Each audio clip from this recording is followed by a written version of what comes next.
You're listening to the No Bullshit Vegan Podcast, episode 143. Sports nutrition coach Vic Johnson is on the show to discuss fueling endurance sports on a plant-based diet, embracing gray areas in nutrition and health, and more. Welcome to the No Bullshit Vegan Podcast. Myth-busting and evidence-based advice to help you kick butt with your health and fitness on a vegan diet. Here's your host, Karina Inkster. Hey, welcome to the show. I'm Karina, your go-to no BS vegan fitness and nutrition coach. We are coming up to 5 years of the No Bullshit Vegan Podcast, which is pretty hard to believe, honestly. So thank you so much for tuning in and supporting the show and just generally being awesome. And if you're wondering how you can support me in producing this show, submitting a star rating and a short review of this podcast is my number one request, as it helps new listeners to find this show. So on your podcast listening app of choice, please rate this show and write a short review, and I would greatly appreciate that. I recently heard from a new listener, and I'd like to highlight what she said. I won't use her name, but it starts with M if you're listening. So here's the message. Hi, Karina. I just discovered your podcast a few days ago, and I'm already hooked and have been binge listening to it for the past week. It's very well done, informative, interesting, professional, and most of all, inspiring. I'm just starting to transition to a more plant-based diet for the first time in my life at age 43 to help combat my obesity and PCOS symptoms. I already feel so much better from it, better digestion, less brain fog, better sleep, more energy. Your podcasts keep me inspired and stimulated to stay on the right track, so I thank you very much for helping me to change my life. Well, thank you so much for writing me this message. Producing a podcast is not like posting on social media where you get replies and comments. I just put this out into the world, and I don't hear from listeners unless they take the time to write a review or message me personally. So again, I'd really appreciate you submitting a star rating and review of this show, but you can also get in touch with me in a whole bunch of other ways, including at my website, karinainkster.com, and on Instagram at Karina Inkster. Now introducing Vic Johnson, our guest for today. I have to thank his sister Marion, who was a client of mine a while back. She is the one who connected us, so thank you for that. Vic is a sports nutrition coach with outdoor athletes, working primarily with trail runners, cyclists, triathletes, skiers, and other mountain athletes. He has degrees in psychology, public health, and dietetics. Vic has eaten a primarily plant-based diet for over 15 years and has competed in endurance sports since high school. He loves helping athletes achieve their ultimate potential in their sport through sustainable nutrition and fueling. Vic says his favorite vegan meal is anything with potatoes, which I can definitely get behind. Here's our discussion. Hey, Vic, nice to meet you. Thanks for being on the show today. You too. Thanks for having me. Of course. Let's start with your vegan background story. So I want to talk about a lot of things related to endurance sports and fueling on a plant-based diet. But for you personally, how did you come to veganism? So it started a while ago when I was like 15, 16. I was in high school and my dad had some health problems. And so most of my family kind of started trying to support him just by eating more plant-based. My mom had been vegetarian for, 20 years or something like that. So she had done it for a while. I was in high school trying to kind of become a better runner. I was doing track and cross country, and I was kind of trying to do anything I could to, improve recovery times and just feel more energized. And my mom was like, well, you should try doing this thing, like go all in. And because at home, that's kind of the food that we had. And I was like, all right, I'll give it a try. Like, I'll go like fully plant-based vegan for like a week or two and like see how I feel. And all of my teammates and my coach and were like, you're gonna die. Like, this is like not a good idea. I tried it and I felt amazing. Like, I felt really good and kept rolling with it. And then my friends would have questions for me, like, well, I don't know, where do you get your calcium or your protein or whatever? And I had no clue. Like, I didn't know what to tell them. And so I started like doing my own research and like reading books and research articles and stuff like at a pretty early age in high school, so that I would have answers, so that I wouldn't, just draw a blank when people ask me those questions. That's kind of what got me started, like being very interested in nutrition in general. Mm-hmm. from then on out, I kind of stuck with it, and now that's, my career. So, Now that's your jam. It's your yep. thing now. That's awesome. So is your whole family plant-based? No, not necessarily. At the time, well, I mean, we have a big family, which my sister. So, Mm-hmm. Thanks to her for the connection, by the way. yes, exactly. So during that time, most of my sisters were plant-based. My mom was, my dad was, and now it's probably, I don't know, half and half or so, and varying degrees of whole food versus not versus when they're traveling they'll eat occasionally animal products or something like that. So varying degrees, but at family functions, it's like definitely a norm to have, plant-based foods and stuff like that. So Mm-hmm. that makes it a little easier when everyone around you is kind of doing it too. So Absolutely. yeah. That's very cool. So have you found that your reasoning or your motivation, if that's what you want to call it, for being plant-based has changed since when you were 15? Yes, for sure. So let's say my dad got type 2 diabetes, and that's kind of why we all made that switch. So my very first reasoning was like, I made that connection. Like when I'm older, I don't want to deal with these issues and I don't want health issues. And that's when I started looking into the research like that. That was obviously one of the biggest reasonings that I saw or evidence behind it. And so that was kind of my very first reason, which is great. Like that's stuck with me. Obviously, longevity and preventing chronic illness and that sort of thing is really important to me. And then along those lines, I also felt, I was really interested in like Scott Jurek, who's an ultra runner who's plant-based, Mm-hmm. and like Brendan Brazier, who's a triathlete, and like they were some of like kind of the early voices in that space, and I was interested in that as well. Like, okay, what can this do for my athletic ability? And that was one of my main reasons. I would say as I've aged and gone through formal training in nutrition and also a public health program, and just as my worldview has changed as well, like more and more of those reasons come from more of the environmental impacts, Mm-hmm. as well as just the ethicality of trying to eat in a peaceful manner for other organisms. And so kind of all of those reasons I would feel are equally important, but recently probably more of those environmental and ethical reasons. Yeah, it seems a lot of folks are going plant-based these days for those reasons specifically. Yeah, And then they notice down the road, oh yeah, it's got health benefits, and oh yeah, it improves my athletic performance and all this other stuff. totally. Ethics are still, I don't know, man. Like we need more people who are coming to it from all sorts of perspectives. Yeah. But it seems like those for a lot of people come later. Yeah, and ethics and environment are very tied together, I think, True. a lot of the times. And we can all be doing, I could also be driving less. And like there's so many, like you pick your battles, right? Mm-hmm. But I think a lot of people coming into it, especially athletes Mm-hmm. coming into it, are coming from a place where they're like, all right, especially outdoor athletes, where they're like, this is my playground. Like I need to protect these spaces that Oh, right, of I course. run in or bike in or ski in, and Yeah. this is one way that I can do that, and I would feel unethical if I'm not doing that. And Right. so I feel like those are kind of hand in hand a lot of times. That's a good point, actually. Yeah. Well, how did you get into coaching other athletes with their nutrition? Yeah, great question. So I we moved to Flagstaff, Arizona relatively soon after we got married. This was probably 5-ish years ago.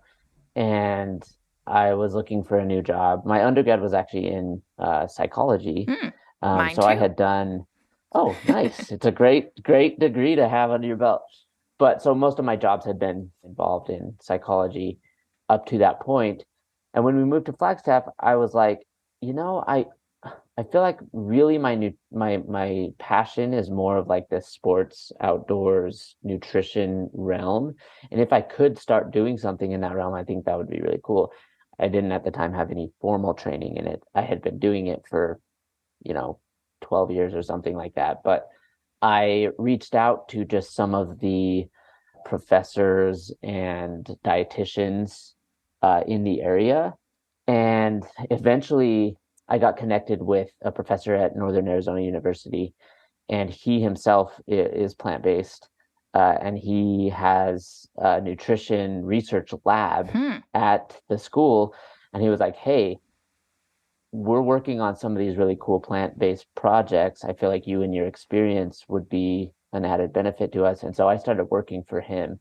And then one of the research projects, we started working more and more with the athletes at Northern Arizona University. Mm-hmm. And so I ended up doing like one-on-one coaching with these athletes.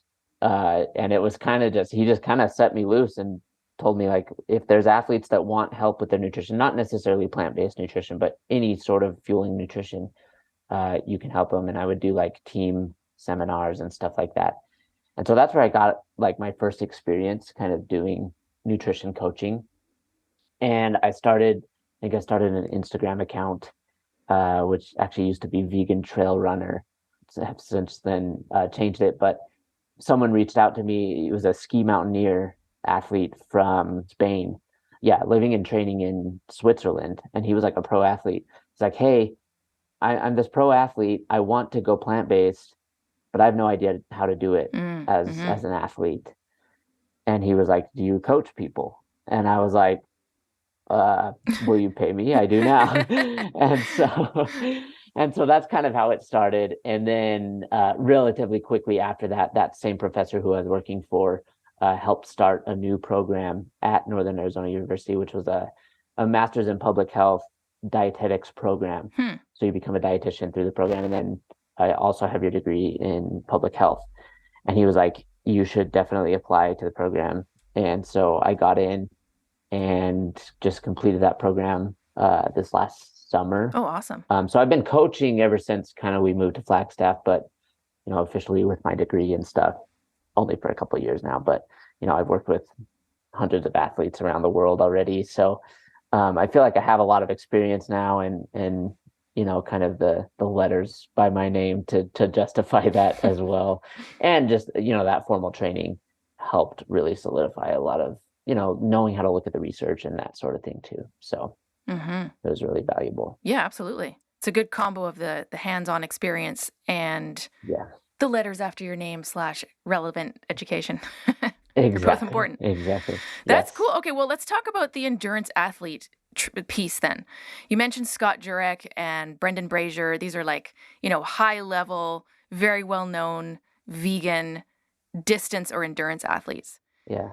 So I kind of feel like there's a lot of endurance athletes out there who are plant-based Mm. versus folks who are in either other sports or like strength-related sports. Yeah. But even then, a lot of people have misconceptions and they're like, well, you can't just fuel on plants. How the hell are you going to do that, right? Right. So what are some of the things that you either work with in your work with clients or that you just kind of generally think about for your own training when it comes to fueling endurance sports specifically on plants?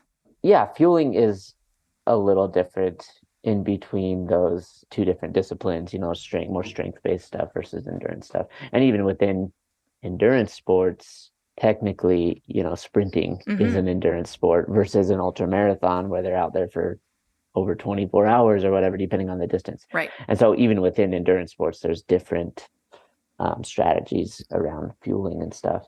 I would say that the majority of my athletes, there's kind of two main realms that we work within. One of those is more of the day-to-day nutrition. So what are they eating for their meals, breakfast, lunch, dinner, snacks? Are they eating enough? We look at energy balance, especially for endurance athletes, unless someone's trying to really bulk up. But endurance athletes are burning a ton of calories, especially if they're training a lot. And so making sure that that energy balance is where it needs to be is really important. Mm-hmm. And then the other realm is more of the sports nutrition kind of sexy side of things, if you want to put it that way, where you're looking at like, what are you eating right before a workout? What are you eating during a workout? What are you eating post-workout? Recovery nutrition. And so those are kind of the two main realms that we focus on with my athletes. And as far as like how would that differ from strength athletes, and I have worked with some CrossFit athletes and stuff like that as well. Mm-hmm. Macronutrient distribution is slightly different, right? The endurance athletes, it's really important for them to really focus on carbohydrate and have a ton of carbs, and not that that isn't important for strength athletes as well. It's one of the primary energy sources for them too, but just the amount of carbohydrate, for example, the recommendation right now is like anywhere from 5 to 10 grams per kilogram of body weight, which is a lot of carbs. Wow, that's a lot. And whereas, more of a strength based athlete might be focusing more on utilizing body fat for fuel. Endurance athletes do that too. There's lots of crossover, but also focusing, especially in recovery, with high doses of protein and things like that. So macronutrient distribution is a little bit different between the two. And then also, the timing of when those athletes are eating before a workout or during a workout may be different depending on the type of sport they're doing too. So. Mm-hmm. So are most of the people you work with plant-based? Or are they coming to you because they want to learn more about it or because they already are? Like, what's the deal? It's a pretty good mix. Okay. I would say probably half of them are like plant centered, or at least plant curious. Actually, like the clientele who I have right now, I think only one or two of them are plant-based, out of I usually work with like 12 to 15 athletes at a time. And so relatively low percentage. So I work with all sorts of athletes with different, dietary backgrounds. But I would say that normally the majority of the athletes who come to me are athletes who, like that very first one, who are like, hey, I'm interested in doing this, or I've been doing this for a year. I feel like my training's kind of plateaued and I'm not sure that I'm doing it right. Can you help me do it right and still be able to do it, but be a good endurance athlete and have good performance? So that's probably the majority of the athletes that I work with. That makes sense. Yeah. Yeah, we kind of have the two streams since we're doing strength training and nutrition, not the endurance piece. Actually, a lot of our clients do strength training with us, but then they have other endurance sports that they're doing, like the strength training for, Right. like it's cross training basically. More endurance athletes should be doing more strength work. Yes. That's like our one Achilles heel, For is like sure. we don't do enough. So you got to convince all those hardcore runners I know to start doing strength training to improve their running. Oh, it's night and day. It really is. Yeah. So yeah, for that's sure. true. Yeah, so there's a lot of folks out there who are coming to us because they're already vegan and they just don't want to bother with the trainers who are like, oh, have your whey protein shake and make sure you're eating your chicken breast and whatnot. Right. They've got it nailed. But then the other half are curious. They're making the transition. Yeah. They're not really sure if they're doing it right. Yeah. So I can see how that kind of support can be helpful. Have you had a lot of athletes come to you who have like seen a documentary, like seen like Game Changers or something like that? Okay, yes. When Game Changers came out, we had a huge influx. Yes, same here. Everyone was like, whoa, this is like, there's something here. And obviously, documentaries are a little, I don't know, exaggerated is the right word. Absolutely. They're agree, sensationalized. Yeah. But still, people are like, there's something here. This is interesting. This is cool. I want to see what I can do with this. So there was definitely a Game Changers effect. Yes. For clients. For sure. I don't want to go down the whole documentary rabbit hole, but I mean, it's a positive if more people are thinking about veganism, right? Yeah. Oh, yeah. Absolutely. I just don't know if it's worth it if it's at the expense of legit information. So Game Changers was okay. I mean, yeah, it's sensationalized, but there were other ones like What the Health? Yes. Just to point out that one where it's like the science is a little bit stretched on some of those. Yeah. Yeah. Yeah.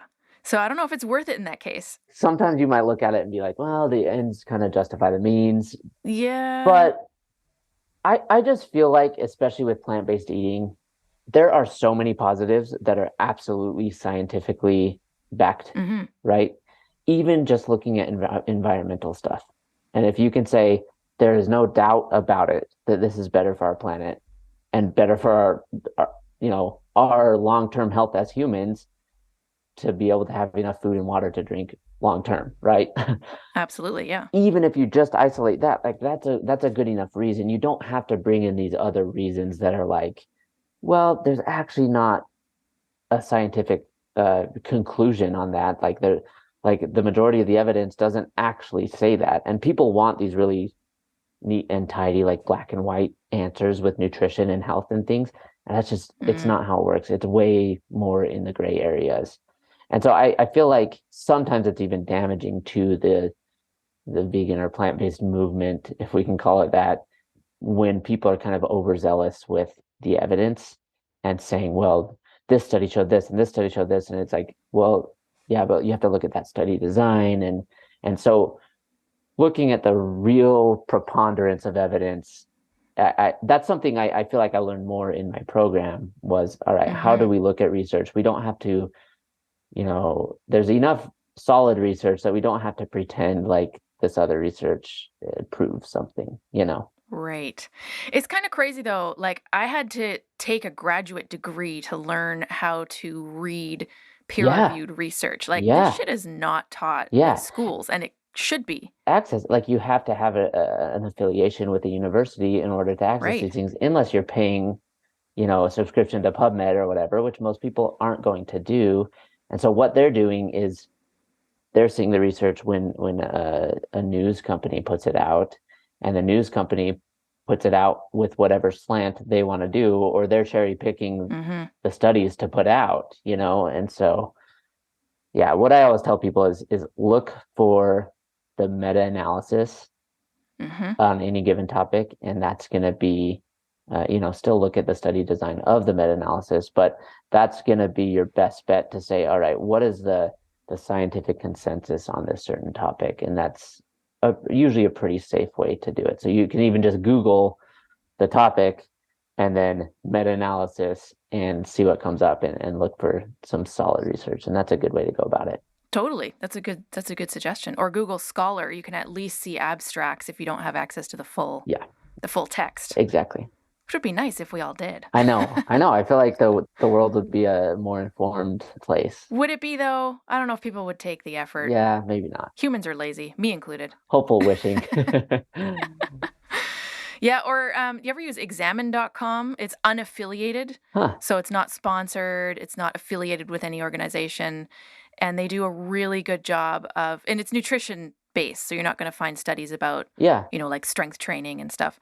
But for supplements and nutrition, yeah, they do really awesome work around summarizing the research that's been done on something and how good quality of a study it was. Oh, I like that. Like they kind of rate studies. That's really helpful. Yeah, like was it randomized? Was it correlational? All this kind of stuff.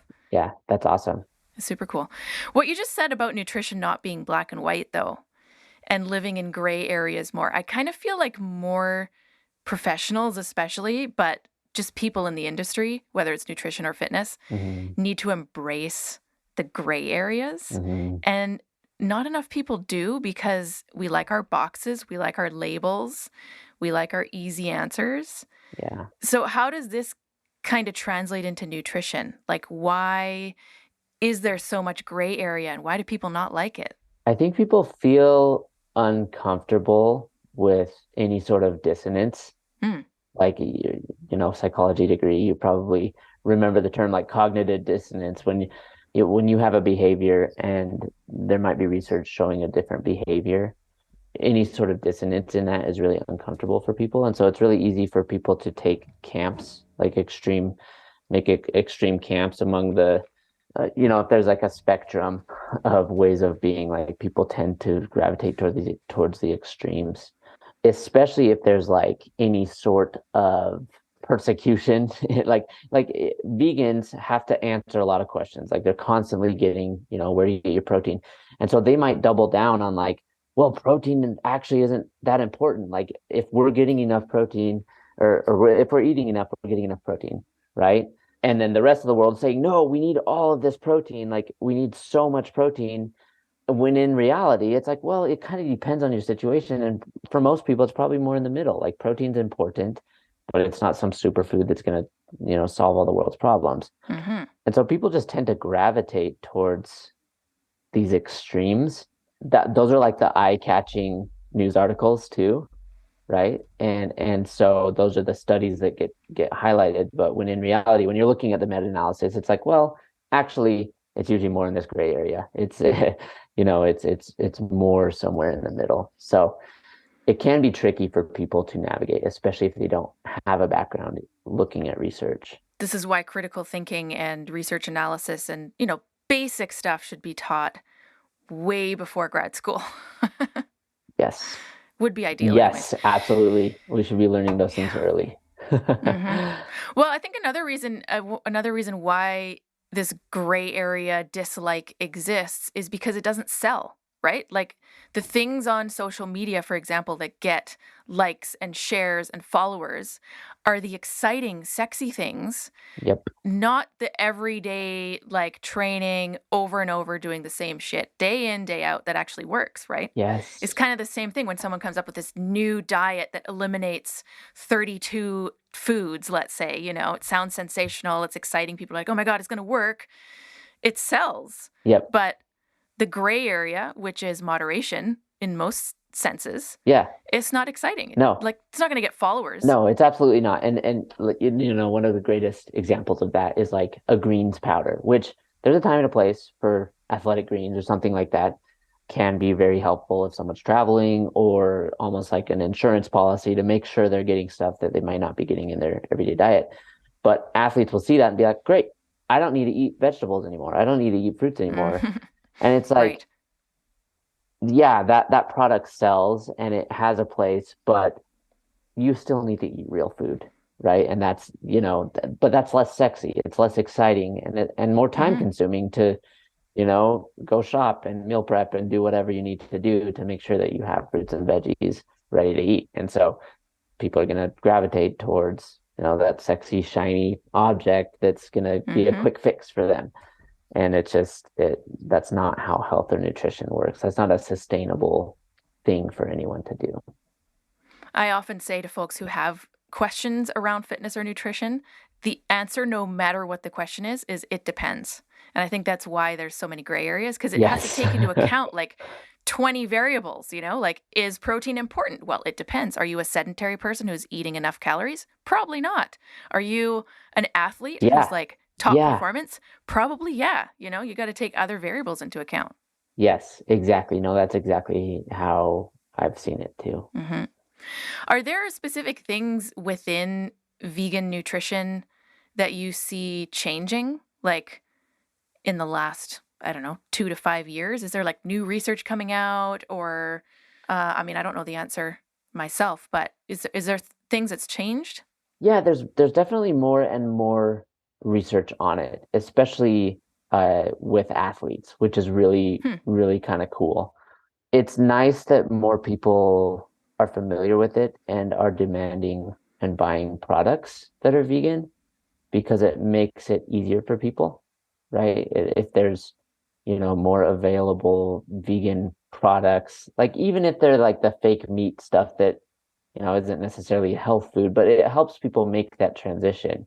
Big companies like Beyond Meat, something like that, it helps people who are diehard meat fans be like, this actually tastes really good.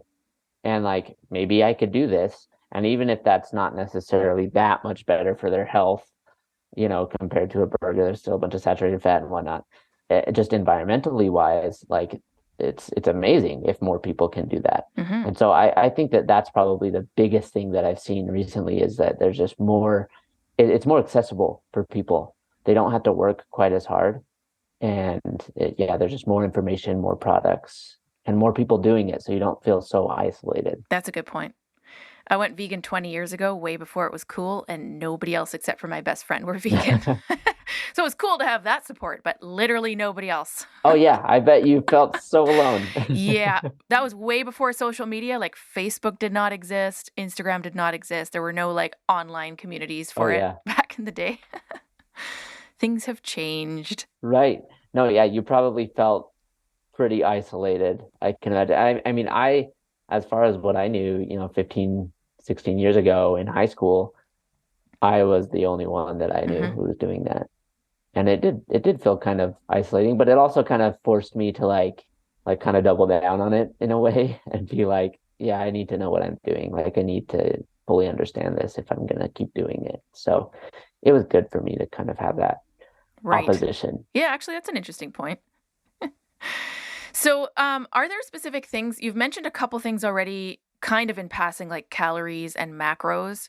Are there other things that are specific challenges to endurance athletes who are completely plant-based? Yeah. So, and that's some of the people who are coming to me come because they've been like, I've been doing this and it doesn't seem to be working, or I feel super low energy all of a sudden, or, I got my blood work done and my iron was low or something like that. And so that's something that I do with all of my athletes is we'll do blood work when we start working together. I'll have them do a draw, whether through, their insurance company or their healthcare provider, or I work with athlete blood test as well, and they work with my clients too. And then I'll also have them track at least for a couple of weeks on an app called Chronometer. You're probably familiar with it, but just so we can get a rough idea of kind of what their intake looks like. Yeah, we'll look at macronutrients, micronutrients. I think a plant-based diet is very micronutrient dense for the most part, like plants and fruits and veggies and whole grains and legumes are really rich in those things. But especially if there's not a lot of variety in an athlete's diet and they're eating the same sorts of things every day, maybe they're not eating any nuts and their magnesium is slightly low or something like that. And so that's something that we can look at and see when they're tracking that dietary intake. But by and far, the biggest issue that I see is underfueling, because they're used to going from this same calorie rich diet, standard American diet, very calorie dense, to this more nutrient dense, but not as calorie dense diet. And they feel like they're eating the same amount of food, but they're just not getting in the same amount of calories that they were. And so usually with those athletes, I say, all right, we're going to back up a step and we're going to say, all right, I don't really care about what you're eating, like the types of foods you're eating. We're going to make sure you're hitting calories first. And if that's adding in some more processed foods to be able to do that at first while you're kind of transitioning, that's okay. Like, this is more important that you have the energy that you need, regardless of where it's coming from, than focusing on those nutrients. And then once they kind of get that down, we try and focus on, okay, well, let's get that same amount of calories, but from maybe some better food choices, better sources.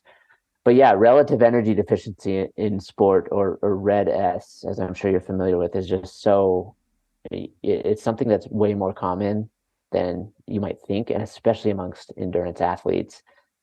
Very frequently, I'm working with an athlete and we'll look at their caloric intake versus expenditure, and it's like, whoa, like we are, 600 to 800 calories. Like, how are you even functioning at this point? Yeah, and it's amazing. The body will take care of itself for a while, but it'll catch up to you, right? Like someone might be able to have that big of a calorie deficit for several months, maybe at least several weeks, but then they'll get an injury, or they'll continuously be sick, or they'll just start feeling super low energy.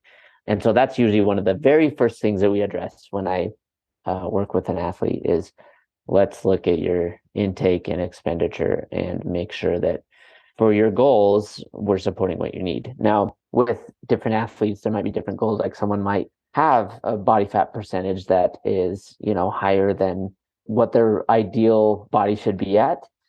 And so maybe we do want to create a slight deficit with that person, but that means that we're walking that line, right? We're walking that line between, we're creating a deficit, but we don't want your training to be so high that you're risking injury or something like that. And so sometimes we have to back off training slightly while they're, in that fat loss stage. So it's really, again, just like you're saying, it depends on the athlete, kind of where they need to be in that energy balance. Well, we see that in our clientele as well.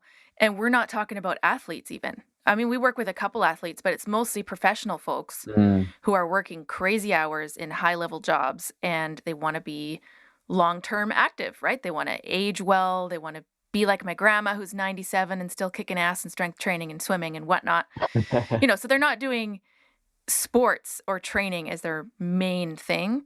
But even then, especially with newer vegans or people who are just testing out the whole plant-based thing for the first time, sometimes we do the same thing. We look at a couple weeks of food logs and we're like, dude, how do you even have the energy to work? Never mind then go to the gym and do an hour of strength training after, But I think the idea of veganism for weight loss is so prevalent in the world, right? People are always using the plant-based diet as the next best weight loss tool, which by the way, I have problems around. That's a whole other discussion. But right, again, it's a gray area. And also, as an ethical vegan, I want people to come to it and stay vegan. And I generally think people who come to it as a diet, and I'm, using air quotes for Not diet, as a lifestyle. not as a lifestyle, exactly. Yeah. They're generally not going to stick with it for that long. Yeah. But anyways, yeah, even folks who are just trying to work out like 3 or 4 days a week at the gym and are new vegans, they're eating the same volume of food. Like their plate is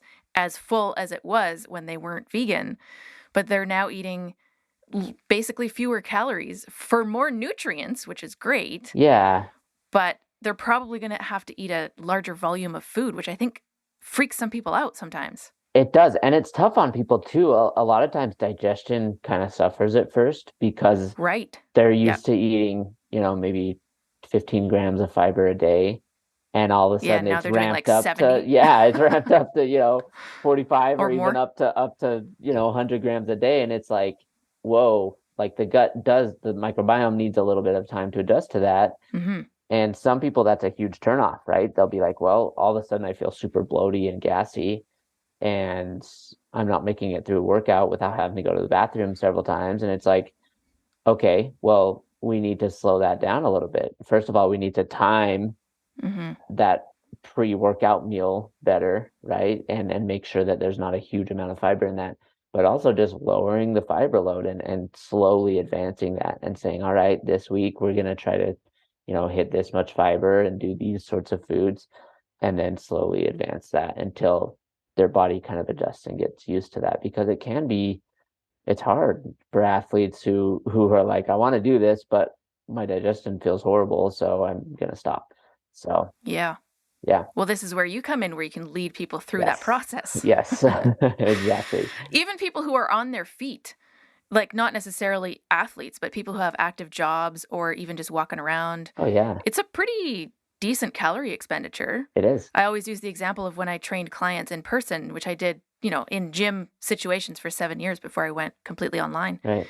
My calorie expenditure at that point, including my training, which is basically the same still, was like 3,300 to 3,500 easily a day just to maintain. Oh, yeah. And that's a crap load of vegan whole foods, man. I was eating basically nonstop all the time. No, totally. And people have this crazy idea that like, oh, I'm this like little runner girl, I only need like 1,200 calories. It's like, have you seen your training load? Like, no, you don't. You need like 4,000 calories. Like, yeah, exactly.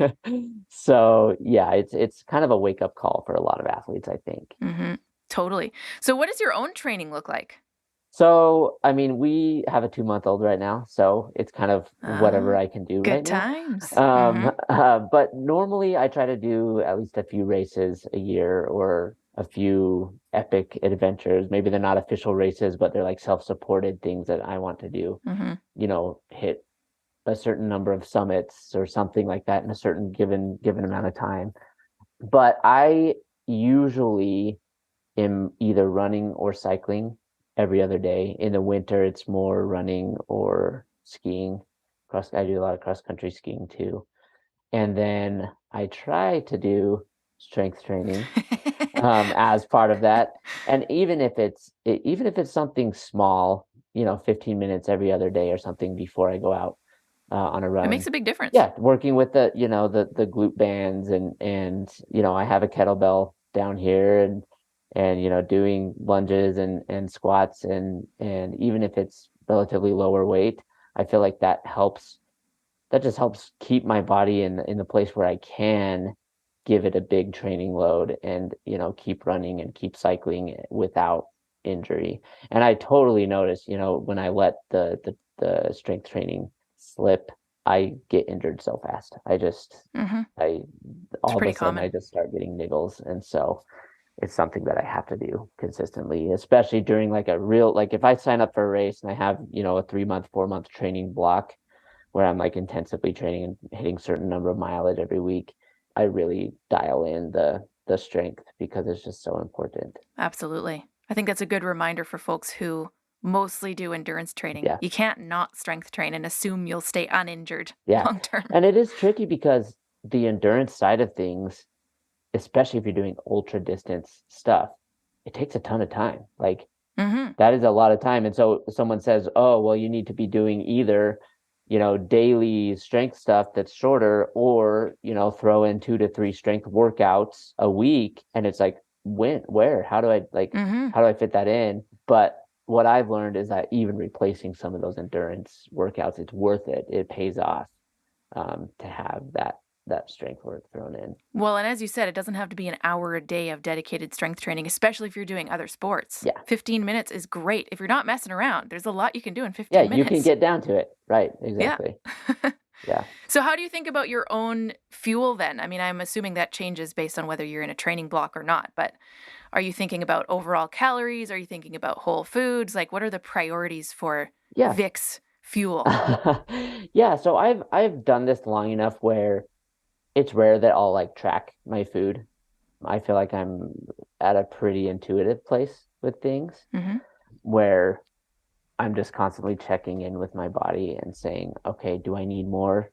And if I don't need more, then I won't eat more, right? If I'm not hungry, I won't eat. And if I'm hungry, I'll eat. And sometimes those cues can kind of throw you off if you're not used to that, or you might be perceiving a hunger cue, but it's really some sort of craving or something like that. And so that can be a tricky balance. But that's my goal with my clients too, is to help them get to that place where you don't want to have to be tracking your food all the time and weighing stuff, and like it's not Absolutely. sustainable. It's not sustainable. Mm-hmm. And so trying to help them get to that place where it is more intuitive and they're just kind of tuned into their body is really helpful. So for me, yeah, I feel like probably 90% of the time I'm mostly whole foods, and then maybe there's 10% of the time that I'm eating more processed stuff. If we go out to eat, or we want some vegan ice cream on the weekend or something like that. But in general, I eat a lot. I'm like eating all day, especially when my training is high. I'm always snacking, eating big meals. And the way that we eat is very simple.